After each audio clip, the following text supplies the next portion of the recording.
Praise the lord. मसीह यीशु में आप सबकी सलामती हो। जैसे कि अजीज़ों आपको पता है कि हम अपने हर दिन को कलाम मुक़द्दस को पढ़ने और दुआ के वसीले से शुरू करते हैं। सो आएं आज के इस खूबसूरत दिन को मुक़द्दस पौलुस रसूल ने जो ख़त रोमियो की कलीसिया के नाम लिखा उसका दूसरा बाब उसकी 29वीं आयत को पढ़कर शुरू करते हैं। सो आएं तलावते पाक कलाम को सुने। सो अजीज़ों, कलाम खुदा में यूँ लिखा है, बल्कि यहूदी वही है जो बातन में है और खतना वही है जो दिल का, रूहानी है ना कि लफ्ज़ी। ऐसे की तारीफ आदमियों की तरफ से नहीं बल्कि खुदा की तरफ से होती है। मुक़द्दस पाक कलाम के पढ़े और सुने जाने से हम तमाम सुनने वालों को खुदावंद के पाक कलाम के वसीले से बरकत मिले। आमीन।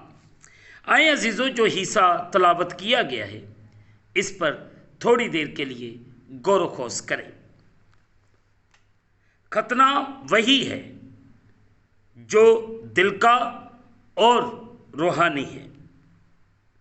अजीज़ों, खतना में आला तनासल की सामने की जायद खलड़ी काटी जाती है। खुदा ने इस जिस्मानी अमल को इब्राहिम की नस्ल को एक बड़ी कौम बनाने और बाद में इसराइल को अपने अहद में कबूल करने के निशान के तौर पर, अपने वादे की तस्दीक के तौर पर कायम किया। आप देख सकते हैं पैदाइश उसका 17वां बाब उसकी पहली 14 आयात को अबागौर मतालिया कीजिए। फिर हेबार उसका 12वां बाब उसकी 3री है। अजीज़ों, इब्राहिम, इसहाक और याकूब से खुदा का अहद है। अजीज़ों, और फिर इसराइलियों के साथ भी खुदा का अहद था। यहूदियों ने इस अमल को खुदा की शफ़क़त की ज़मानत के तौर पर लेना था। अजीज़ों, खुदा की शरीयत रखते हुए उनका भला होना था। इसने सिर्फ तब उनको मलामत की जब उन्होंने रूह और इसके पोशीदा मायनी के खिलाफ मज़ाहमत की। खुदा के होने का हकीकी निशान जिस्मानी बदन पर निशान का होना नहीं था, बल्कि रूहुल कुद्दस का बातनी काम था। अजीज़ों, जो एक ईमानदार को तब्दील करने के काबिल होता है। तब्दील शुदा दिल उस मर्द या औरत को खुदा के साथ शख्सी तल्लुक़ रखने और उसके मुकासद में शरीक होने पर मजबूर करता था। अजीज़ों, खुदा के रूह का ये बातनी काम मसीह के पैरोकारों को भी रूहानी तौर पर पाक ज़िंदगी बसर करने, गुनाह से अलग रहने और खुदा से मुकम्मल वफादार रहने के काबिल बनाता है। इस्तिशना उसका 10वां बाब उसकी 16वीं है।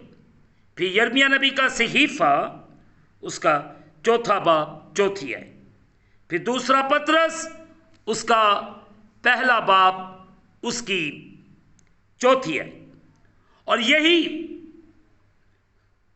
पाक होने का मतलब है।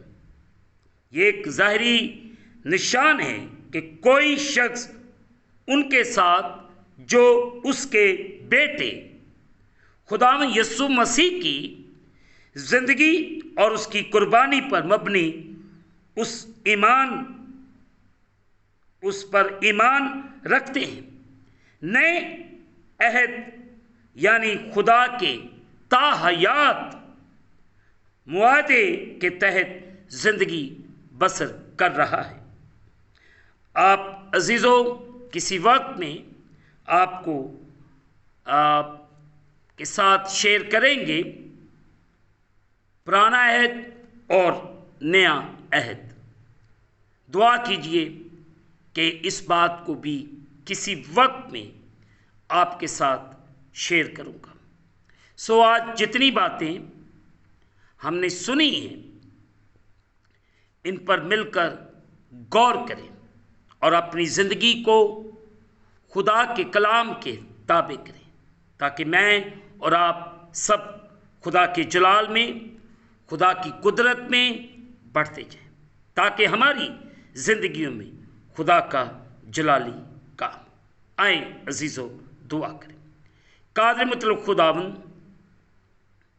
तेरा शुक्र करते हैं इस खूबसूरत दिन के लिए जो आपने हमारी ज़िंदगियों के अंदर बख्शा है, कि तेरे पाक पवित्र जलाली नाम को मिलकर इज़्ज़त और जलाल दिया जाए। इस वक्त जितने तेरे बेटे बेटियां तेरे सामने झुके हुए, इन सबको बरकत दे, इन पर रहम कर। वतन अजीज़ की सिचुएशन को तेरे सामने रख दे। इस मुल्क के हालात को बदल। जो लड़ाई का सिलसिला जारी है, इनके बाबैन तेरे पाक रूह की कुदरत को चाहते हैं, जो सुलह करवाता है। खुदावंद बहाल कर इस मुल्क को, हर तरह की मुश्किल परेशानी तेरे नाम के वसीले से चली जाए, और जो मुश्किलात तेरे लोग फेस कर रहे हैं, इनको भी इस मुश्किल में से बाहर निकाल। जो कर्ज, जो लानतें इस वक्त पाकिस्तान के ऊपर आई हुई हैं, इन्हें दूर कर। अपने लोगों को बहाल कर, इन पर रहम कर। दुआ करते पासबानों के लिए, कलीसियाओं के लिए, इनमें भी प्यार, मोहब्बत और युगानुगत को पैदा कर, ताकि सब मुत्तफिक होकर तेरे पाक नाम को इज़्ज़त और जलाल दे। तेरा करम, तेरा रहम तेरे लोगों के लिए मांगते, फजल कर और बड़ी बरकत दे। हम घटते जाएं, तू हमारी जिंदगियों में बढ़ता जा। फजल कर, रहम कर और बड़ी बरकत दे।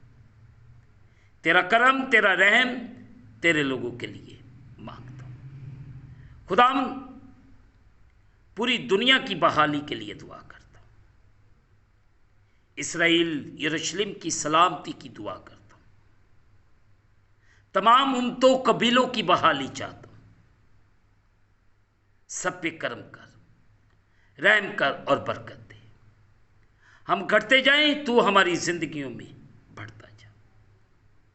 तेरा शुक्र। इस वक्त जितने परेशान हैं, बीमार हैं, और जो ख़ानदान हर रोज़ तेरे सामने झुकते हैं, इनके लिए बरकत चाहता हूँ। इन पे करम कर, रहम कर, इन्हें बरकत दे। हम घटते जाए, तू बढ़ता जा। तेरा शुक्र। हम इस दिन को खुदा बाप, बेटे और रूह कुद्दस के नाम से शुरू करते हैं। आमीन। जिसने हमें सिखाया, ऐ हमारे बाप तू जो आसमान पर है, तेरा नाम पाक माना जाए। तेरी बादशाही है, तेरी मर्जी जैसे आसमान पर पूरी होती ज़मीन पर भी हो। हमारे रोज़ की रोटी आज हमें दे, और जिस तरह हम अपने कर्जदार मुआफ़ करते हैं, तो भी हमारे कर्ज हमें मुआफ़ फरमा। हमें आज़माइश में न ला, बल्कि बुराई से बचा। बादशाही, कुदरत, जलाल हमेशा तक तेरे हैं। आमीन। अब हमारे खुदा में यीशु मसीह का फ़ज़ल, पाक रूह की रफ़ाकत और शराकत हाज़रीन पर, तमाम मुक़द्दसीन पर अब से लेकर अब तक होती रहे। आमीन। खुदावंद आपके साथ हो। आखिर में यही कहूँगा कि आप इस चैनल को सब्सक्राइब करें, लाइक करें, शेयर करें और बेल आइकन को प्रेस करना ना भूलें। जैसे ही आप बेल आइकन को प्रेस करेंगे तो इस चैनल पर बनने वाली हर एक नई वीडियो की नोटिफिकेशन आपको बर वक्त मिलेगी। खुदावंद आपको और आपके घरानों को बरकत